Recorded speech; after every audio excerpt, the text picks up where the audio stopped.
family, how are you all doing today? Well, this is your girl HeyJay Stylexio, your favorite fashion YouTube fashion instructor. Welcome to today. So we're learning how to make our basic bodies from our pattern. We already made the pattern before, and there's a video in the description box down below on how to make the pattern. So we'll be cutting the pattern on fabric, and I'll be making this trendy top that is long and then has these very long slits at the sides where you can wear with your leggings, your short type. It's really trendy now. So this is what we're going to be making today. So I just implore you guys to join me and watch the video to the end. But I want to say a special thank you to my subscribers. You guys are the real deal. I swear you're the real deal. Thank you so much. I love you, I love you, I love you. And for you that just watching that you've not subscribed, please click on the subscribe button so you can join the real deal. Of what I'm wearing, you can drop me a comment in the comment section and tell me so that maybe I'll make a video on that. So if you want me to make a video on this is an overlap top. It can be styled anywhere. You can wear it like this, like just normal, or you can fold it. You want to be flirty a little, you can fold it, or you want the skirt. You want to, this is a top and the skirt actually, and I just created a belt on it. So this is it. It's a crop top, so you could choose the length of your choice. So if you really want to learn how to make this, drop me a comment in the comment section. So it's going to be like highest vote, top or skirt, whichever you want. So I'll be in the comment section. Anyway, let's get over to the work table and get started. So we're going to be making our dress now. The fabric is already on fold, but I'll reduce it because it's very big, so I won't waste fabric. And this is the advantage of pattern making over freehand cutting. Your pattern is already drafted, you already know the exact measurements, just to add the basic allowances. So this is actually a block pattern, and from this pattern, this is a block pattern, so it has no allowance like that whatsoever. I already dropped a tutorial. We already had a tutorial before on how to make your basic bodies block, basic bodies pattern. So if you're new, please check the description box for a link on how to make your basic bodies block. So this pattern already, we've already learned how to make it, so just check the link and then watch how to make the pattern. So I'll be cutting, I'm not starting the pattern from afresh, I'll just be cutting the fabric. So you just fold this fabric on fold, and then to whatever you want. And this is a stretchy fabric, so we'll not be adding that. Like I said, we'll just be adding ease allowance because I want it to be free. And it's this trending top that has sides, very deep side slits. So I'll just place it on top like this, on fold, and then place it on top like this. So this center is the center front, it will be at the folding, and I'll place it and then pin. So whatever allowance I want to add for ease allowance, so I want to add an ease allowance of 3 inches. So I just measure 3 inches. If I want to add ease allowance of 1 inch, I'll measure. If I want to add ease allowance of whatever allowance, I'll measure it from the sides, and then I'll measure my sewing allowance. So I'm measuring ease allowance of 3 inches, but from the 3 inches I'm sewing, so I'm not adding sewing allowance. So I'll just mark 3 inches by the sides. Use my tape, mark 3 inches by the sides. I just add the ease allowance by the sides, so you can choose to add whatever allowance you want.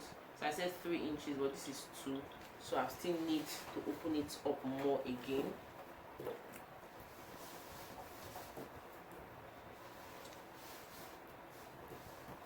So now we folded it, so I'll be adding the 3 inches allowance to the side. I just put my tape on the side like this and mark out with my tailor's chalk.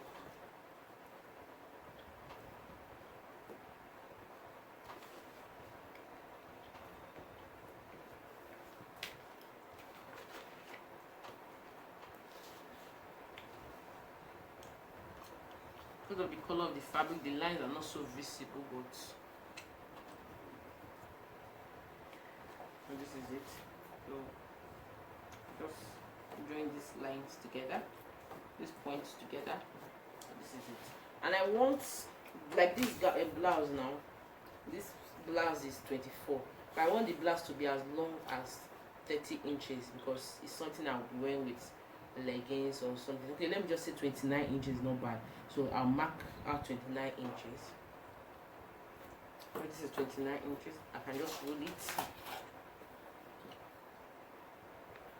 So a fabric like this is easy to trace the line because it's already a pattern, it has a pattern that it follows. That is the line. There's a line already, so you just follow it.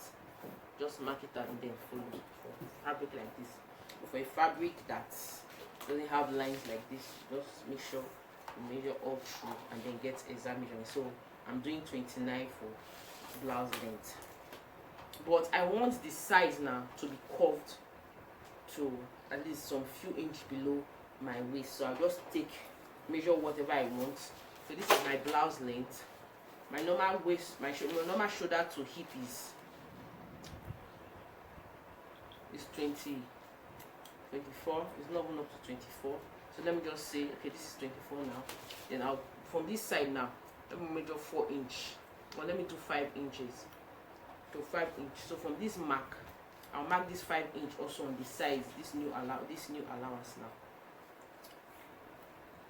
Or I take my tape, measure from the shoulder to this place. Now the 5 inches on 18.5.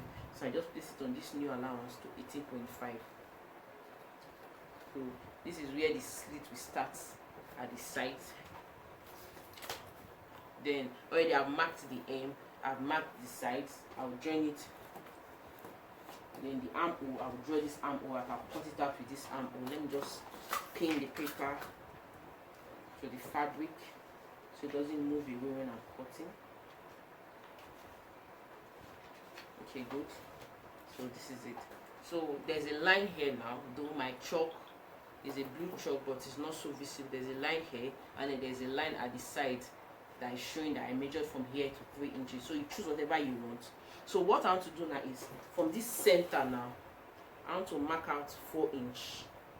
Or let me do 5 inches.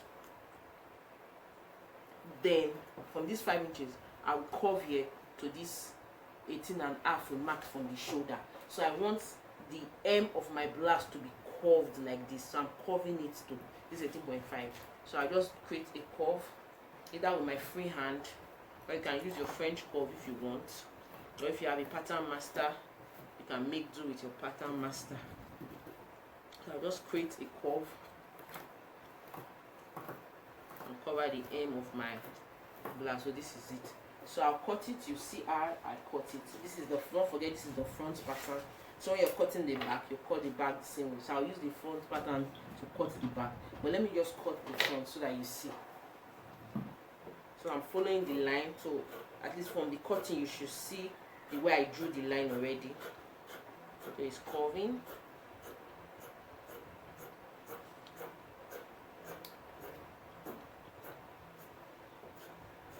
I said I'm sewing from it. So this is it. You can see now that the hem of the top is curved now, it's not straight shaped. Then I'll cut the other new allowance I added. And I'm sewing from this. I didn't add sewing allowance. So if I'm sewing 1 inch from this, meaning that my ease allowance is actually 2 inches. Because it's 3 I added now. And don't forget to add ½ inch on the armhole curve. Good, so this is it now.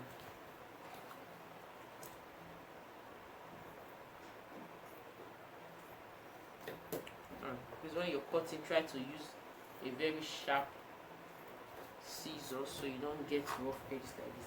Then for the neckline, I'll choose a neckline of my choice. I could do this neckline or I could do a different neckline, but let me just use this one. This is a round neckline of 3 inches by 6 inches depth. Everything about me constructing this pattern is on the description box. And this is it. This ½ inch on top is what we join the shoulder from the front and the shoulder of the back.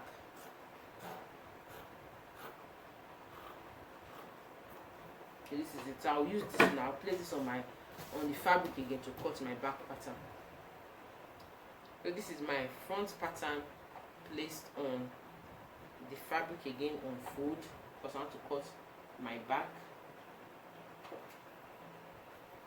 If I'm adding zip, I'll add zip allowance, but because the material is stretchy, I may not need zip, and I already has ease allowance. So with the ease and then the stretchy neck, I will be able to wear it without zip at the back. So I don't need to leave any extra for zip at the back. But for a non-stretch material, please don't forget to leave your 1 inch at the center back for zip allowance. So now I've pinned the front pattern to the back pattern, but don't forget that the armhole curve of the back is different from the armhole curve of the front. The neckline for the back is different from the neckline from the front. So you just place your pattern back and trace out the back neckline, the back armhole curve, before you now use the other part of the front to trace the back. So that's what I'm going to be doing now.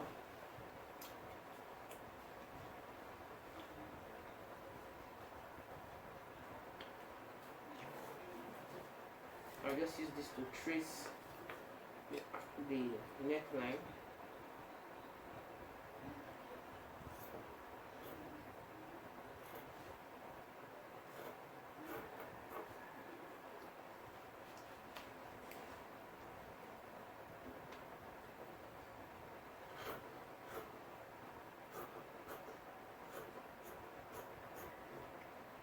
Then I'll trace the armhole curve as well.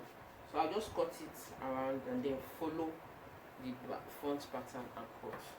Now another thing is, for this down, if I want the back to be longer than the front, I'll just come down by 1 or 2 inch at this center back, then curve it back into the front. But if I want it to be same length, then fine. If I want it to be longer, so I want it to be a little bit longer with just 1 inch, so I'll mark 1 inch here from the hem of the front. Now I marked 1 inch, then I'll curve it. I'll curve the front to the 1 inch, so the back now will not be longer than the front. It's just a style.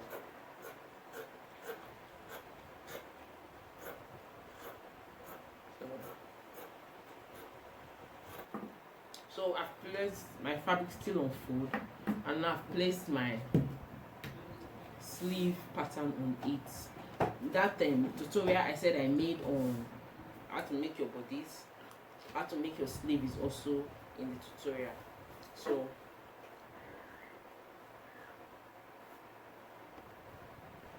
sorry, I have a video already on this separate video on how to make a separate tutorial on how to make your sleeve.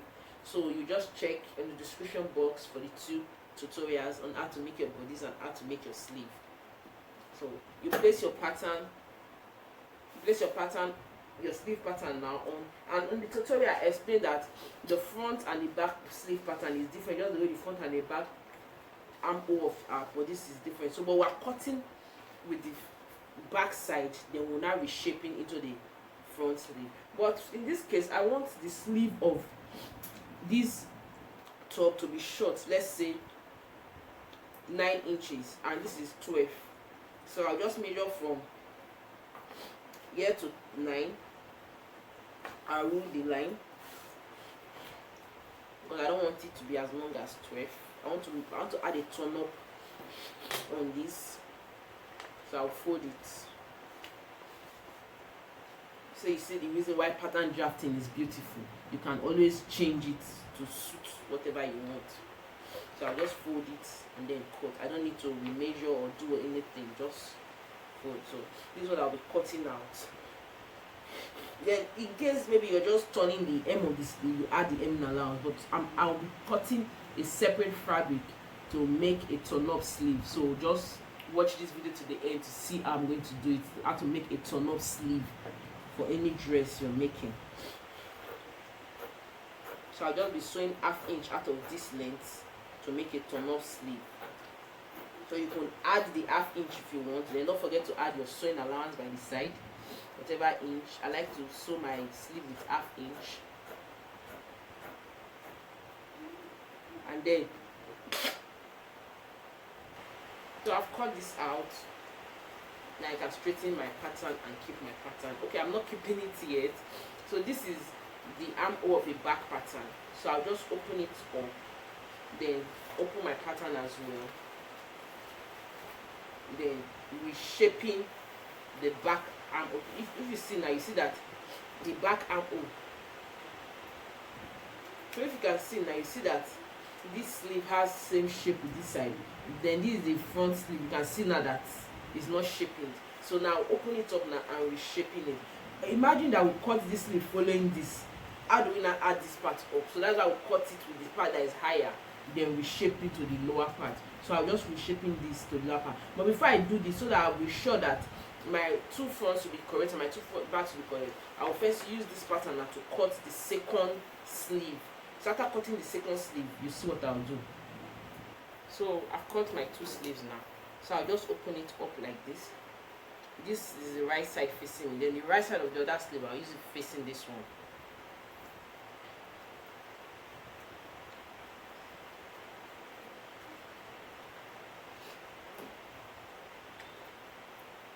So now I can cut the front. If I do the two right side facing me, then I'll be cutting two front of one hand.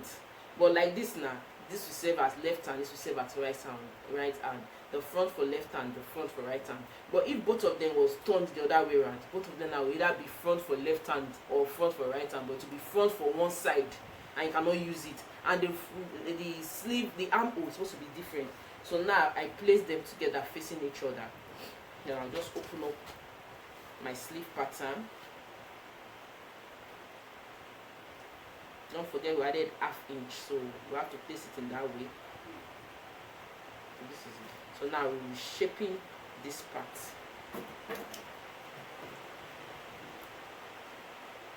Make sure it aligns. So you see now, because of the kind of fabric. This is a lycra or lycra, whatever. This is a lycra fabric, and this fabric is very good for cow kaftan. So if you would love to learn how to make cow kaftan, leave me a comment in the comment section. I'll drop a tutorial sharply on that.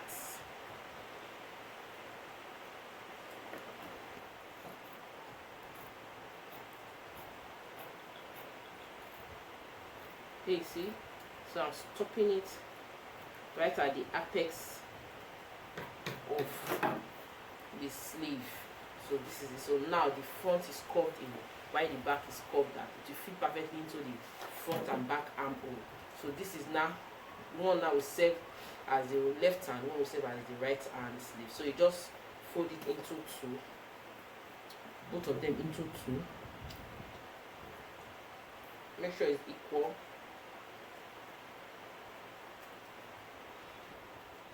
So now you fold your fabric like this, both front and both right and left sleeve together.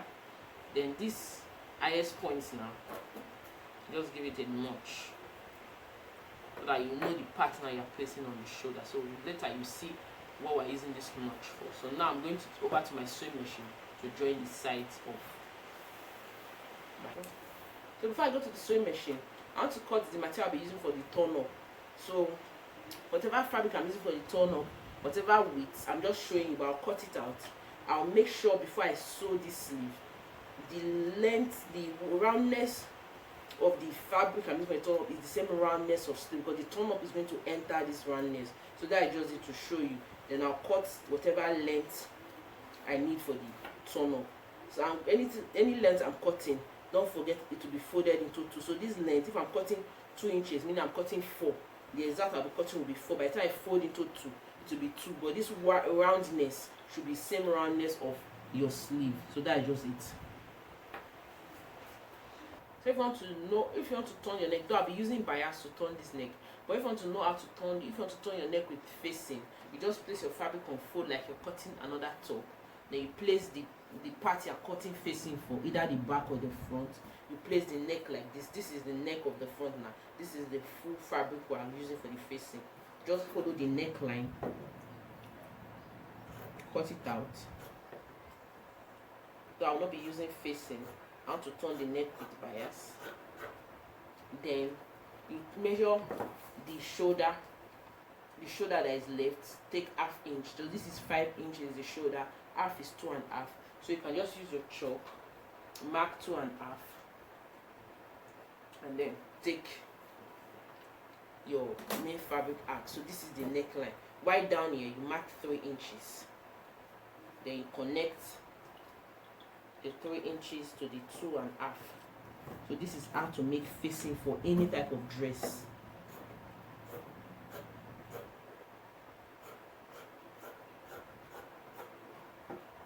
Look, I said I will not be using facing. I'll be using bias to make this dress. So if I was adding facing now to this dress, I've already cut the facing out. This is the dress now when it's open. So this is the neck. So this is the facing now. This is the facing. I'll just turn the facing, front facing each other like this. Join them together by 1/2 inch. When I join by 1/2 inch, then I'll notch it. Notch is just to use scissors to put a tiny mark, but the mark should not get to the sewing line. Then by the time you turn it, you see the beauty of the neck. This facing now will be inside, so that's how you do a facing. But I'll not be using facing, I'll be using bias to just turn the neck around. So if I was turning the neck now with facing, I would have turned both the front and the back with facing first before joining the shoulders. But I'm using bias, so I don't need to turn both of them with facing before joining the shoulder. So when you're trying to join the shoulder, just place the right side facing each other, place both shoulders on each other, and then you join. But because I want to use bias and I want the joining of the bias to show you on one end of the shoulder, so I'll just join one shoulder, then place the bias and then join it. So I'm going to join only this shoulder on the machine, then I'll open it like this, place a bias round. It will start from this shoulder to the neck, pass through these two joints to this other neck. If I'll now join these two necks together, so I'll join this neck first, then place the bias. So this is the bias now. This is not a ready-made bias. I made this bias, I cut this bias out of another fabric, and it's the same fabric I'll be using for the turn-up. So I wanted the bias that will show, and I wanted the same fabric on the neck and then the turn-up. So what I just did is, this is the bias now. I've cut the bias. I've already joined one shoulder like I said, and when I was joining it, I saw that the machine wasn't sewing, it wasn't picking. So because of the type of fabric, lycra, most times it misbehaves with machine. So what you just do is just use a candle, the line wherever you want to sew, the sewing line, just use candle and mark on the line, then sew it will sew smoothly. So if anytime you have a fabric that is stretchy, most times polo, some machine don't sew polo until an engineer maybe change the settings. But when you have fabrics like this is my local sewing arc. So I just use needle, candle. This is candle. I just use it to draw line. So this is what the candle now I use to draw line on the part I want to sew on. So even when I want to sew the side seam, I'll do the same thing. Just wherever I want to mark a side seam, draw a line with the candle, sew on it to sew smoothly. So, but I want to show you now. This is it now. So this is the front. This is the back of the dress now, and this is the front. So you place the correct side of the bias on the wrong side of the fabric, correct side of the bias on the wrong side of the fabric. So I pinned it around the neck, then I'll sew it by 1/4 inch. When I'm done, I'll turn it outside. So by the time I turn it outside, you will now see that the bias is showing on the front. But when I turn it outside, I'll fold it in a little and then sew by just the edge of the folding. So this is what I'm going to do. So just when you want to pin, just put the front of the bias to lie on the back of the fabric, sew it by 1/4 inch round the neck, then turn the fabric out, and when I'm done, you see it. So this is the bias now. I've turned it the back. This is the back, and this is the front. So the bias now is showing both at the back and at the front. So this is just so. Now if you look at it now, one shoulder now joining is covered now by the bias. So we'll just have only one joining on one shoulder that will be showing. So by the time I join the two shoulders, this is what it will look like. So this is just basically how to turn your neck with bias. So this part, and now I've joined the second shoulder now after turning the neck. So the next thing now, don't forget now we did a notch on the apex, the highest point of the armhole, where we got the armhole come from. So this point now, we place it on the shoulder joining. So before I place it on the shoulder joining, look for the side that is the front. This is the front. So it has to be on this side that is the front. So you just place it on it like this, and then you secure with your pin. Then after pinning there, you cannot pin round. There might be excess after pinning round. There is excess on the sleeve. You can cut it out. So after pinning around, you see what it looks like. Now I've pinned the sleeve to the main bodice now round, so you can see there's no much excess. The excess is just small, so we are good to go. If there is any excess, you trim. So I've pinned it. I'll now sew it now with ½ inch, because it was ½ inch I added as sewing allowance. I'll sew it round with ½ inch. By the time I sew it, it will look like this. It will look like this now. Then what will now be left now is to join the armhole point. So let me join the sleeve round on both sides. So I want to add my turn up before I close the sides of my bodice. You know when you're closing the side of bodice, you start closing from the sleeve, but I want to add the turn up. So you can add your turn up in different ways. So this is the front now, this is the back. So, and this is the turn up. I use them 2 inches. So folded into 2. If it's open, it's 4 inches. Folded into 2 is 2 inches. But out of it, I sew ½ inch to this sleeve. Then I'll be left with 1.5 for my turn up. So what you just do, you fold it to the front of the fabric, not to the back now. Then you pin it one like this on the round sleeve. By the time you pin, you sew it with ½ inch. Like you sew it at the back of. By the time you sew it at the back with the ½ inch, then you turn it. By the time you sew it, it will not turn like this. So the sewing allowance now will be hidden in between the turn up and the fabric. It will be like this. Then you can now tack it, use needle and thread to tack some part of the turn up so that it will not just be open. Or you can choose to close it first. Close your sleeve first. That is inside with the armhole. And if you are closing your sleeve, you first place the 2 armhole together, front and back armhole together. Let it align. Make sure the 2 lines touch each other. Then you pin it before you pin this side, and then pin it all through. So by the time you pin, and don't forget that you want an opening by the side. So you sew to wherever your opening is ending. This is where my opening is ending. You can see where the shape curve started from. So I'm sewing to this point. Then from this point now, I'll just fold the hem of the fabric round. So I'll just pin here, sew it. Then after sewing, I'll fold this, sew these 2 sides like this, join it. It will not be one round piece. Then I'll fold it and still join it that same way. So whatever way, both ways works fine. So I might just, I'm not sure of what I want now, but let me just see. But when I'm done, you will see what I do that. But this is basically how to sew your blouse. This is it now. Our top is ready. So you can see the turn up from the back now. You won't see the joining.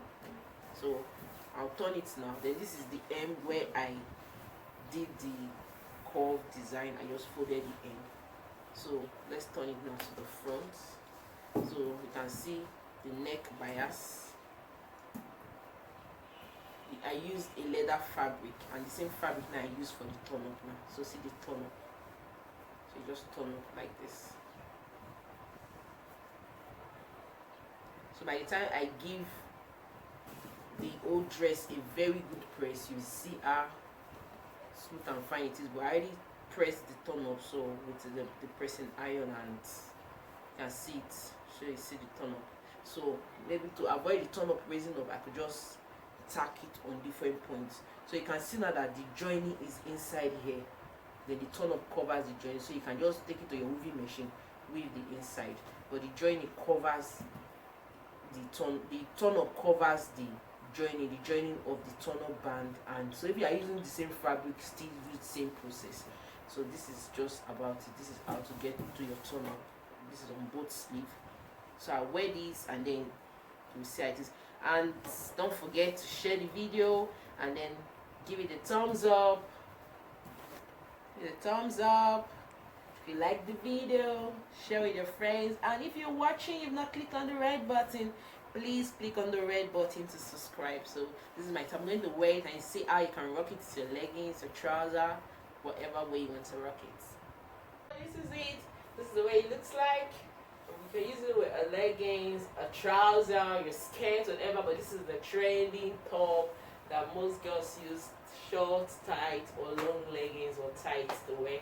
So this is what it looks like. So I'm expecting you to make yours. Isn't it beautiful? Yeah, it is. Beautiful, beautiful, beautiful. Well, thank you for staying with me. Have a lovely day. Bye-bye.